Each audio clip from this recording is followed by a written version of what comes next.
partie de la vidéo de notre exposé qui porte sur la vidéosurveillance. Nous allons passer à la présentation de différentes tâches. Nous avons la gestion de la détection des faux mouvements, la liste des équipements avec leurs caractéristiques et prix, l'évaluation économique et rentabilité. Cependant, nous allons passer à la gestion de la détection des faux mouvements. Comme exemple, dans un entrepôt, une caméra de surveillance est installée pour sécuriser l'entreprise principale. Après l'installation, plusieurs fausses alertes sont générées par des variations des lumières et le mouvement du vent.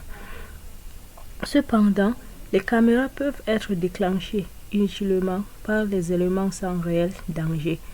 Ces fausses alertes nuisent à l'efficacité du système en générant un grand nombre de notifications inutiles. Les solutions proposées sont les suivantes. Nous avons l'utilisation des intelligences artificielles, des algorithmes d'apprentissage automatique permettant de différencier les objectifs en mouvement, des éléments non pertinents comme le vent et l'ombre. Nous avons la définition des zones de surveillance. En éliminant la détection aux zones critiques, on évite que des mouvements hors de la zone d'intérêt ne déclenchent une alerte. Nous avons l'utilisation des caméras thermiques et infrarouges.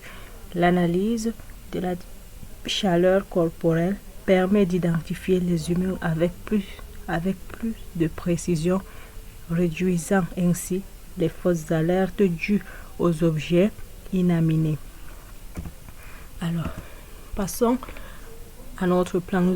Notre plan du bloc se présente comme suit. Nous allons utiliser 3 caméras, dont nous allons installer.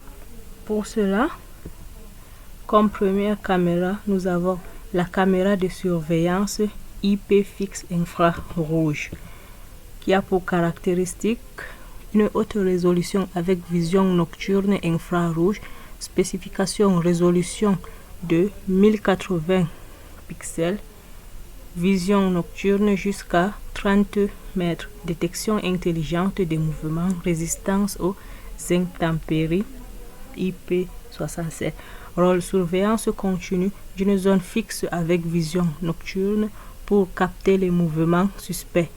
Le prix est de 150 000. Et maintenant, passons à l'évaluation économique et rentabilité. Coût d'investissement et coût opérationnel. Le coût initial de mise en place du système est de 1 150 000. Post-maintenance et mise à jour. Montant annuel qui est estimé. Là, nous avons le poste et le montant annuel. Maintenance et mise à jour qui sera de 50 000. La consommation électrique qui sera de 30 000. Le stockage et le sauvegarde des vidéos qui sera de 40 000. Et le total annuel sera de 120 000. Là, passons au petit b. Comparaison avec une surveillance humaine. Critique, surveillance humaine et vidéosurveillance intelligente. Coût mensuel. Surveillance humaine, nous avons 500 000. Surveillance intelligente qui sera de 100 000 francs. La fiabilité sur la surveillance humaine, moyenne, donc fatigue et erreur. Concernant la surveillance intelligente élevée, nous avons l'analyse IA en continu. Couverture, surveillance humaine, nous avons limite présence physique requise. Et concernant la surveillance intelligente, nous avons 24 heures sur 24 et 7 jours sur 7. Réactivité, concernant la surveillance humaine, nous avons la dépendance de l'agent. Et concernant la surveillance intelligente, nous avons la détection et l'alerte immédiate. Merci pour votre aimable attention. N'oubliez pas de liker et de commenter. Merci.